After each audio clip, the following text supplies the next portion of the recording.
Assalamualaikum warahmatullahi wabarakatuh. Selamat datang kawan-kawan semua di channel Riam Biru.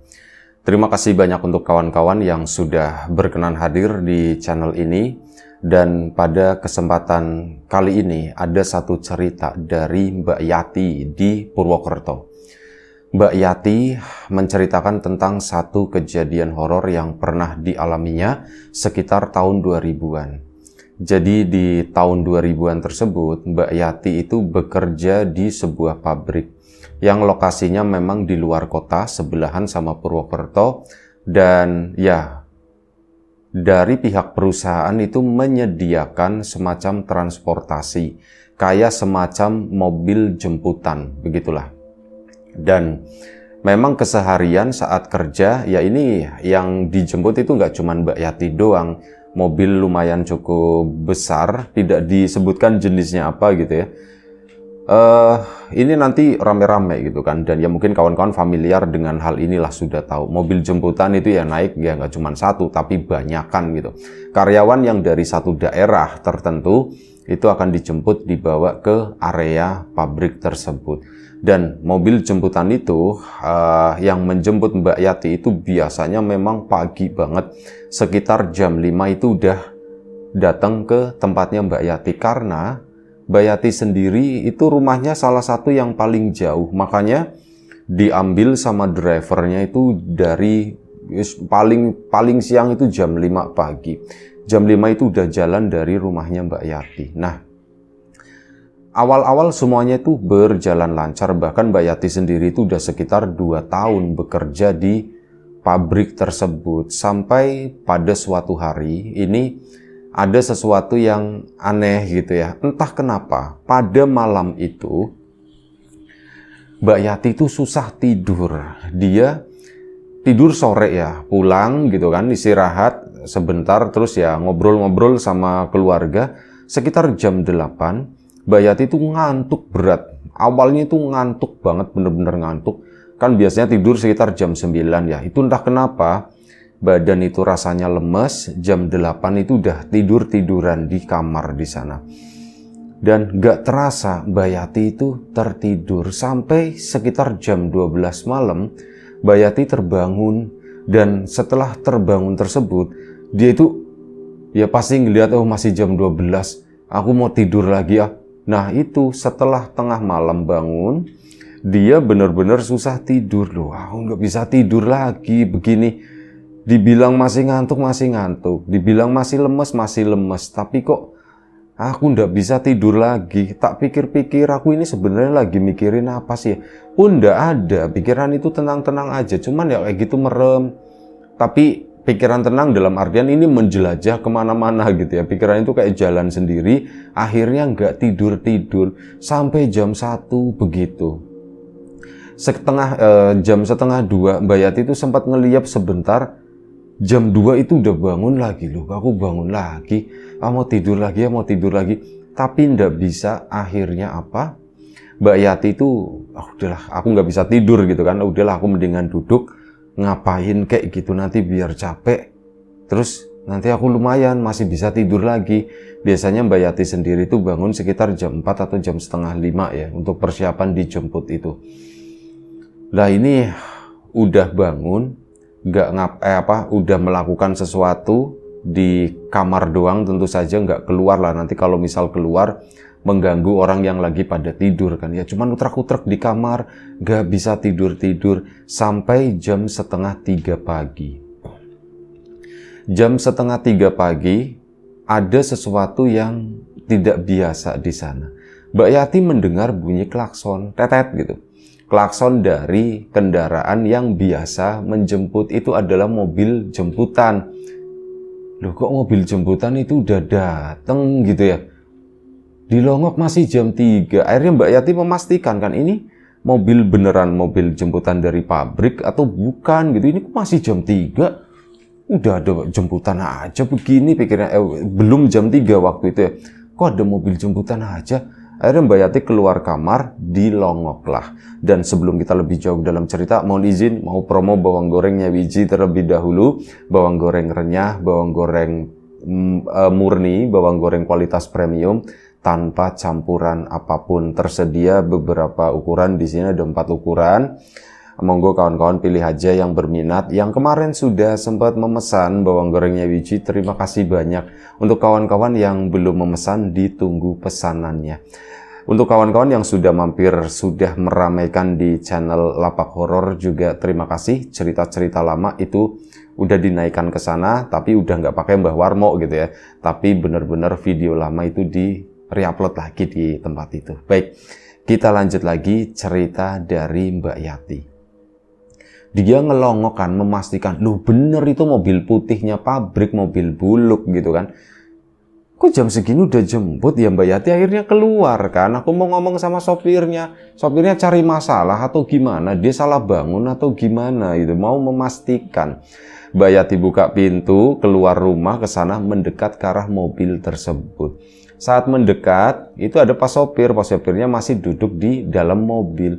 Mbak Yati kan, Pak, mau jalan sekarang Pak gitu kan. Iya Mbak, mau jalan sekarang, soalnya kalau kesiangan saya ndak bisa, kata si pas sopir itu. Loh Pak, tapi ini kan masih jam 3 Pak, belum juga jam 3 pagi. Iya Mbak, kalau kesiangan saya ndak bisa gitu kan. Yo Mbak Yati nggak bisa ini ya, nggak ada pilihan lain. Kalau nanti ditinggalin mobil jemputan, bakalan repot. Dan di situ Mbak Yati memang biasanya yang pertama dijemput, jadi belum ada peserta yang lain. Nah, Mbak Yati kan akhirnya, Pak, tapi saya belum mandi. Saya tunggu Mbak, kata si bapak itu. Oh ya sudah kalau kayak gitu, saya mandi dulu. Akhirnya si Mbak Yati pun balik masuk ke dalam, mandilah gebiar-gebiur cepet-cepet gitu ya. Ya mungkin sekitar 10-15 menit kemudian, dan itu jam 3 lewat sedikit, Mbak Yati itu udah siap. Ya, bapak sama ibunya nanya, Ti, kamu mau kemana gitu kan? Aku mau berangkat Pak, itu udah dijemput. Soalnya sopirnya katanya nggak bisa pagi subuh. Oh gitu, ya udah hati-hati ya. Ya orang tuanya Mbak Yati nggak merasa khawatir atau apa, karena apa? Si bapak sopir itu juga udah kenal pertama, dan ya udah 2 tahun bekerja bareng Mbak Yati dan kawan-kawannya gitu ya.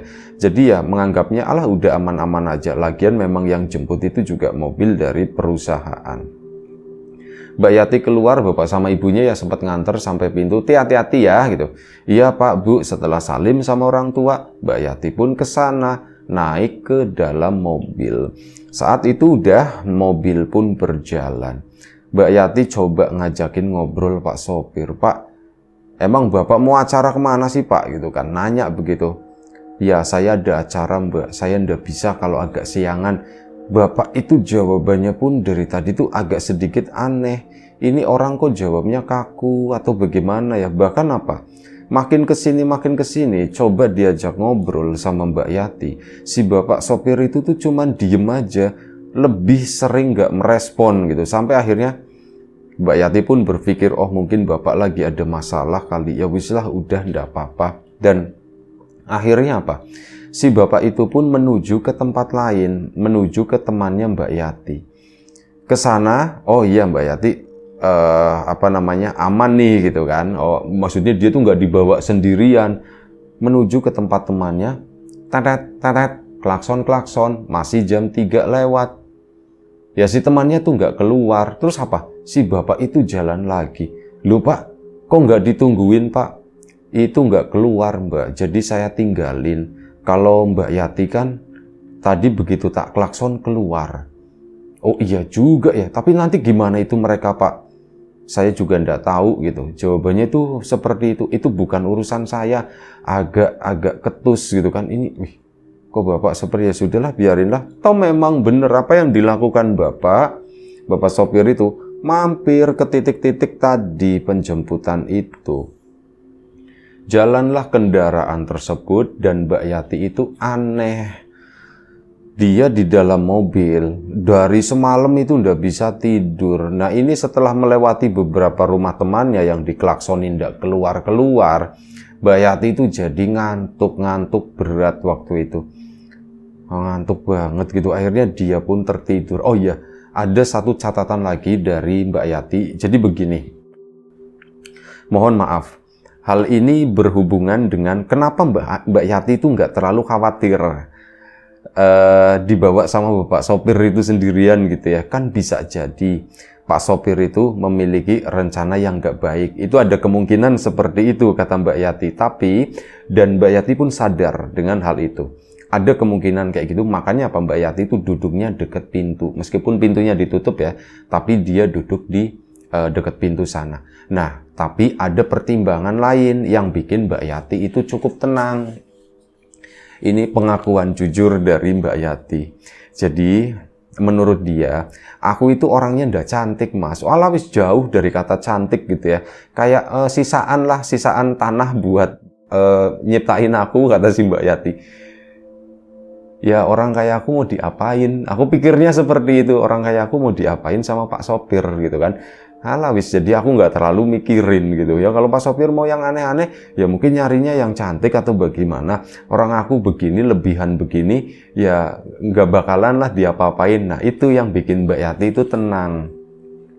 Karena itu Mbak Yati itu nyadar kalau dirinya, aku itu nggak menarik, aku itu nggak cantik gitu. Maka dari itu, ya wis, aku tuh aman-aman aja, aku mau diapain gitu. Akhirnya sudah. Kendaraan itu berjalan, Mbak Yati pun tertidur. Tertidur rasanya itu enak banget kata Mbak Yati. Bener-bener aku tuh melek sedikit gitu kan. Masih gelap di luar jendela sana. Mobil pun masih bergerak. Mbak Yati balik merem lagi. Hal itu dilakuin sama Mbak Yati berkali-kali intinya. Dia kebangun, masih gelap, masih di jalan, tidur lagi. Kayak gitu terus, dan ngantuknya itu bener-bener ngantuk berat. Bahkan apa, Mbak Yati itu berharap semoga nggak nyampe-nyampe, semoga nggak nyampe-nyampe. Nyampenya itu agak lamaan gitu. Aku tuh mau tidur, ini tuh enak banget soalnya. Lanjut terus tertidur, cuman akhirnya Mbak Yati pun nyadar. Loh, ini mobil perasaan jalan dari tadi. Aku itu udah berkali-kali bangun. Aku belum sempat ngecek waktu itu jam berapa ya. Cuman aku lihat di kursi-kursi samping, loh kok ini sepi, kok nggak ada orang, kok nggak ada satupun yang ada di dalam mobil. Aku mau nanya bapak, udah terlanjur ngantuk berat. Alay, sudahlah, bodoh amat gitu kan. Aku mau lanjut tidur lagi. Nah, tidur untuk kesekian kalinya, setelah nggak tahulah, udah nggak bisa dihitung, dan Mbak Yati itu nggak ngelihat jam sama sekali. Mbak Yati itu, oh ya, satu alasan lagi, Mbak Yati itu memang pakai jam tangan. Cuman jam tangannya itu kondisinya itu mati. Jam tangan cewek yang kecil itu ya buat gaya-gayaan doang, kata Mbak Yati itu sebenarnya jam itu udah mati, udah lumayan cukup lama.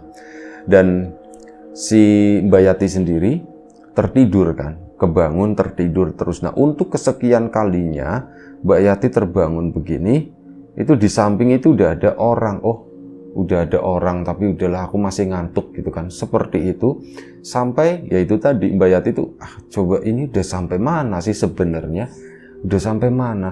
Diliatin di luar itu masih gelap, bus pun masih jalan, kendaraan itu masih jalan. Nengok ke arah samping sana, ke arah mobil orang-orang yang duduk di situ.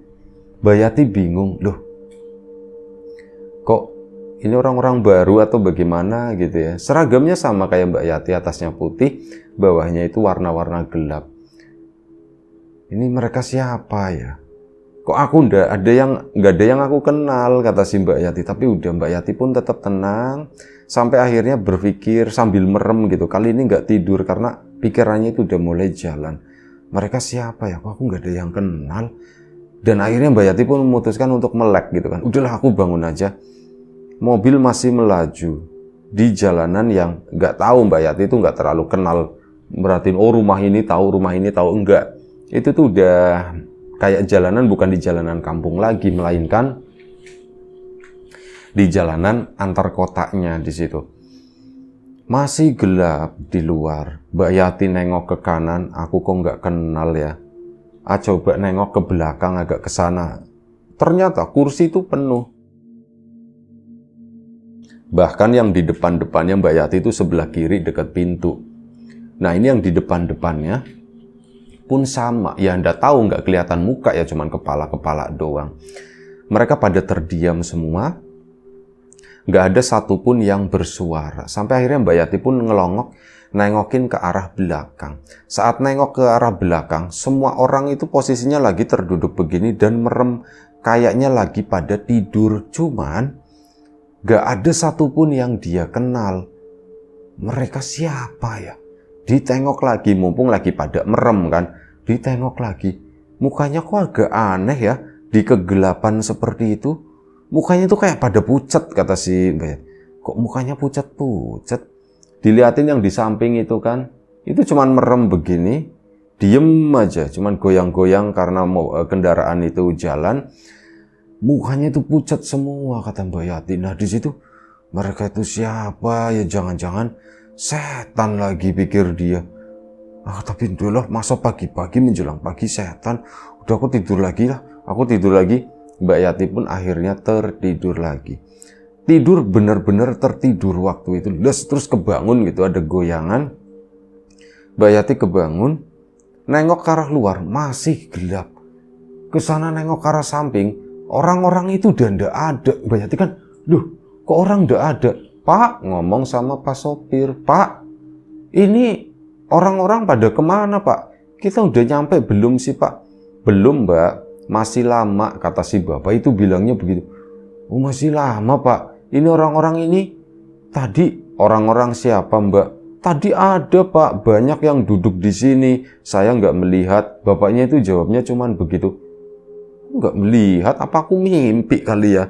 Ya udahlah. Lagian jawabannya juga ketus si bapak, tumben-tumbennya, padahal itu bapak sopir itu biasanya suka bercanda, orangnya ramah gitu ya, mau ngomong lah gitu ya, ngomongnya tuh ceplas-ceplos gitu. Ini kok begitu, sekarang jadi kaku ya, ada apa ya?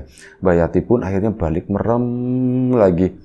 Sampai akhirnya mobil, Mbak Yati belum tertidur, mobil itu pun berhenti. Nyet. Nah, begitu berhenti, pintu itu dibuka. Jadi Mbak Yati kan di dekat pintu. Dari tadi orang banyak segitu, dia tuh nggak ngerasa kalau berhenti, pintu dibuka, ada suara atau apa, nggak kerasa, tahu-tahu udah penuh aja. Nah kali ini tuh kerasa, mobil berhenti, pintu dibuka, jegrek, masuklah beberapa karyawan. Seragamnya itu mirip dengan apa yang dipakai oleh Mbak Yati. Nah yang jadi masalah adalah Mbak Yati nggak kenal dengan orang-orang itu, dan cara masuknya itu aneh. Mereka semuanya itu masuk dengan cara merem. Bukannya melek kayak orang normal masuk mobil gitu. Mereka tuh dari bawah sampai atas itu matanya tuh merem semuanya. Sampai nyari tempat duduk di situ. Mbak Yati nggak ada satupun yang dikenal. Kok aku nggak kenal satupun ya? Ini tuh siapa sebenarnya sih? Pada duduklah mereka. Dan lagi-lagi seperti itu. Mereka itu semua mukanya itu pucat. Bener-bener pucat banget. Itu kayak, mohon maaf, kayak orang yang udah mati, kata si Mbak Yati. Ini kok mereka tuh kayak mayit semua ya, kayak gitu. Mana baunya, parfumnya itu juga aneh-aneh begini. Parfumnya tuh parfum serem, kata si Mbak Yati. Tapi ya sudahlah, bentar lagi juga nyampe. Balik merem lagi begini. Pas bangun, itu mobil kosong. Bener-bener kosong, cuman ada Pak sopir sama Mbak Yati lagi. Mbak Yati pun nanya, Pak, kapan nyampainya Pak? Kok lama? Ini saya lagi nyetir Mbak, gitu kan. Dijawabnya ya seperti itu. Iya, cuman kok kayaknya lama banget ya Pak. Memang lama, kata si bapak. Pak, nggak dijawab gitu ya. Mau ngajak nanya lagi, nggak dijawab. Akhirnya Mbak Yati pun terdiam. Udahlah, aku ngeliatin ke arah jendela aja di sana. Nah saat ngeliat ke arah jendela, Mbak Yati itu melihat ada beberapa karyawan, ketaunya dari seragam gitu ya. Itu kan seragam tempatku kerja. Ini kayak dilewatin begitu aja. Tapi Mbak Yati nggak komplain. Karena apa? Yang dilewatin itu adalah orang-orang atau karyawan-karyawan yang wajah-wajahnya itu Mbak Yati nggak kenal. Oh mungkin mereka itu pakai mobil jemputan yang lain kali ya. Tapi kok rasa-rasanya malam ini kok panjang banget ya. Malam ini kok nggak selesai-selesai. Ini gimana sih ya? Mana Mbak Yati itu anehnya lagi begini. Dia meskipun cuma duduk, tapi rasa lelah itu tuh muncul lagi. Semalam, memang sebelumnya jam 8 itu kan udah tertidur ya. Nah ini saat bangun itu udah fresh. Lah ini tidur di mobil itu rasanya tuh lemes banget, capek badan itu pegel semuanya. Kenapa ya? Sebelumnya dia itu tidur enak, tapi kenapa belakangan ini kok jadi begini, rasanya tuh nggak nyaman, badan pegel semuanya. Kenapa? Ya sudahlah, aku istirahat lagi. Tidurlah Mbak Yati, nggak tahu entah berapa lama. Tahu-tahu apa? Mbak Yati itu dibangunin. Ti, Yati, bangun Ti, bangun Ti. Mbak Yati pun bangun. Loh, ada pintu. Banyak orang-orang di sana, itu teman-teman karyawannya. Loh, Mbak Yati akhirnya ngelongok begini kan, ngeliat sampingnya. Dia itu lagi di dalam sebuah toilet di sana. Loh, kok toilet? Kok aku di sini? Akhirnya nanya kan sama temannya. Kok aku di sini? Lah, kami yang mestinya nanya, Ti. Kamu ngapain tidur di toilet? Kata si temannya itu tadi. Tidur di toilet apaan? Orang aku tidur pakai mobil jemputan, kata si Mbak Yati. Pakai mobil jemputan, Ti. Iya, aku tidur itu pakai tidur. Aku kesini berangkat itu pakai mobil jemputan, Ti. Bukannya kemarin udah diumumin ya, katanya. Diumumin apaan? Bentar, Ti. Kamu pakai mobil jemputannya itu pakai mobil jemputan siapa? Mbak Yati kan nyebutin si Bapak A yang biasa nyebut dia. Ti, kamu masa nggak ingat, kata si temannya itu. Nggak ingat apa? Si Bapak A kan lagi sakit. Kan kemarin udah diumumin, mobilnya itu nanti ganti yang jemput. Sopirnya itu ganti, katanya begitu kan. Oh iya bener. Kok enggak, tadi semalam aku dijemputnya pakai si Bapak itu kok. Ah, Bapak itu apaan, orang aku juga bukan. Kamu disamperin ke rumah itu ndak ada, Ti. Nah ini kebetulan salah satu tetangganya juga ada di situ. Kamu disamperin di rumah itu nggak ada, katanya kamu udah jalan, Ti, jam 3, kata si itu ya. Memang iya, aku itu jalan. Ya udah, Ti, jangan di WC terus, keluar sini gitu. Oh iya, aku lupa. Mbak Yati akhirnya, untung WC-nya tuh kondisinya kering ya, karena malam nggak dipakai kan, itu udah kering. Duduk di pojokannya di situ, Mbak Yati pun akhirnya keluar, ceritalah ke teman-temannya. Aku berangkat jam 3 sama si Bapak A. Aneh, kata si Mbak Yati. Aneh gimana, Ti? Ya mobilnya tuh aneh, aku sepanjang itu ngantuk, bener-bener ngantuk. Ya itu nengok kanan kiri ada penumpang, cuman aku udah tahu itu siapa. Nah, udah kan, akhirnya ini karena rame, satpam yang di depan pun datang. Kenapa, ada apa lu, Mbak Yati gitu kan. Nah, mendengar cerita-cerita yang tadi diceritakan oleh Mbak Yati sama teman-teman sepabrik itu yang kaget, loh dia kok tidur di situ.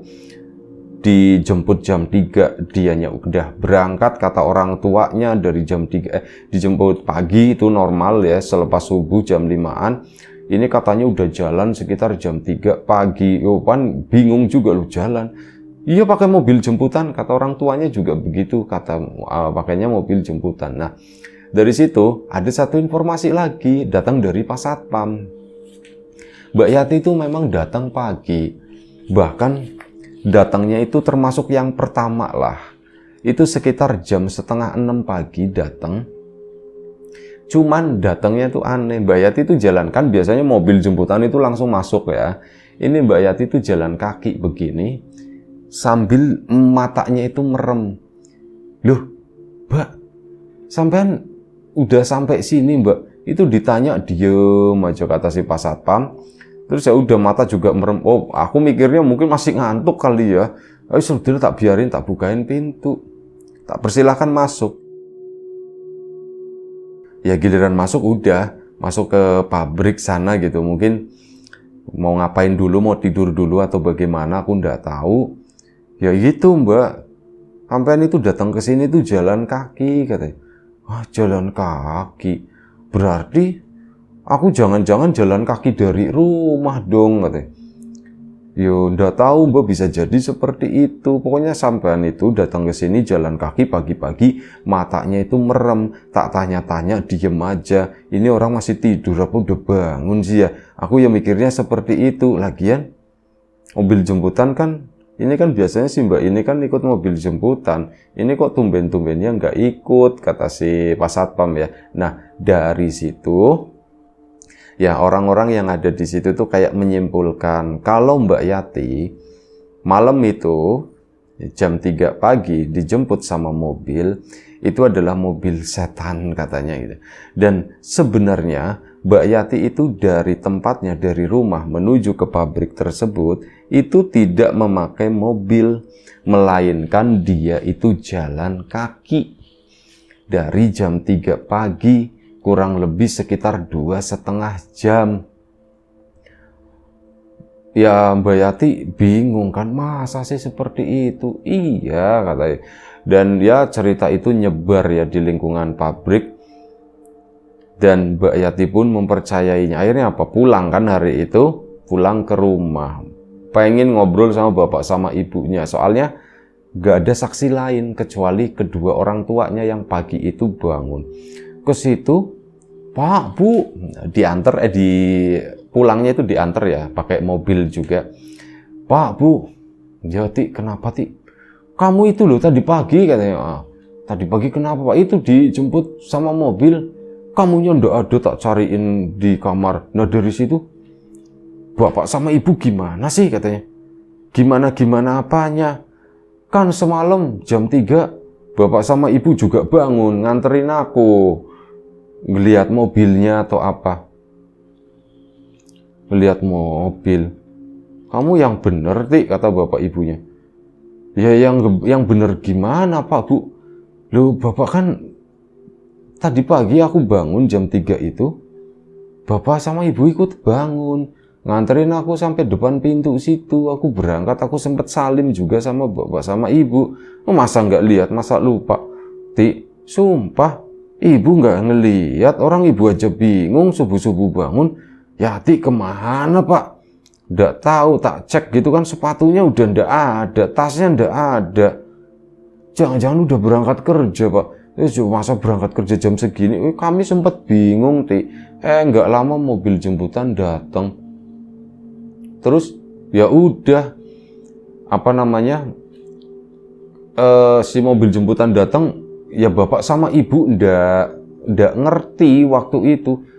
Cuman gak tahu, ada yang aneh kata si bapak sama ibu tadi. Mobil jemputan itu ya udah pergi begitu aja. Bapak sama ibu itu kayak ngelihat, ya Bu ya, iya. Ada orang berdiri di depan sana, di dekat jalan itu, di depan rumah kita. Itu mirip bapak sama ibu, kata si itu ya. Masa Pak, Bu? Iya beneran ya Bu ya, kamu juga lihat ya Bu? Iya, aku juga ngelihat, ibu juga ngelihat, kata si ibunya. Mereka siapa ya Pak? Ya udah tahu, tapi cuma sebentar doang, habis itu tuh ngilang. Bapak yang ngomong duluan pertama, Bu. Kok Bapak kayak ngelihat ibu ya? Iya, ibu juga yang ngelihat Bapak di sana. Alias sudahlah, katanya udah cuma sebatas itu. Nah, jadi begini.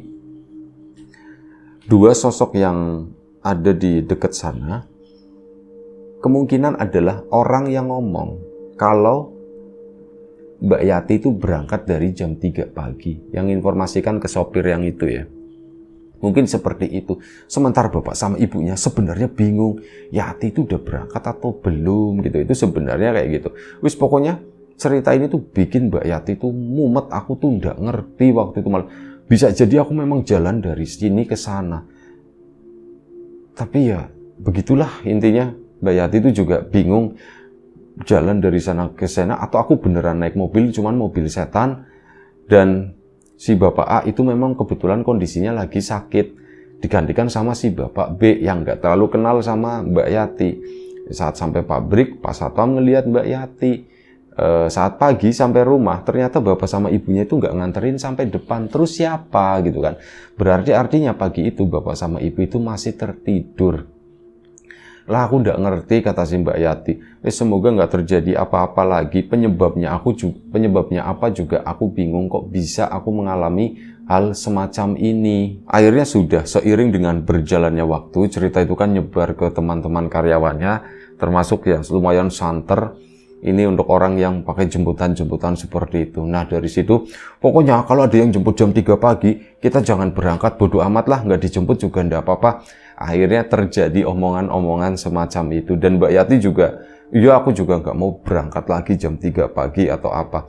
Dan ya kesana-kesananya itu lancar lagi, nggak ada efek sampingnya itu nggak ada. Jadi Mbak Yati itu cuman kayak mengalami hal tersebut. Kemungkinan terbesar kata Mbak Yati, sih mungkin aku beneran. Aku itu kayak orang sekarang bilang itu kayak semacam tidur berjalan. Aku itu sebenarnya mimpi, tapi yo aku kok ganti baju segala macem ya. Aku kok mungkin udah mandi dan yang lain-lain. Aku bingung kalau mimpi kok bisa mandi, kok bisa ganti baju, bisa berjalan dari rumah sampai ke pabrik lah. Aku juga nggak ngerti, Mbak Yati bilang. Aku juga bingung. Wis intinya ceritanya itu segitu aja dari Mbak Yati. Terima kasih banyak Mbak Yati atas ceritanya. Narator juga bingung apa yang terjadi sama Mbak Yati itu sebenarnya itu apa. Tapi pengalamannya itu lumayan cukup menarik gitu ya. Terima kasih banyak kawan-kawan di rumah juga, terima kasih banyak atas support dan dukungannya apapun itu, kawan-kawan subscriber, kawan-kawan membership, kawan-kawan yang udah kasih support dalam bentuk super thanks ke Riam Biru, terima kasih banyak. Kawan-kawan yang udah ngasih like, udah nge-share ke yang lainnya, kawan-kawan yang udah ninggalin komentar juga terima kasih banyak. Kawan-kawan yang sudah memesan bawang gorengnya Wiji, tentu saja terima kasih.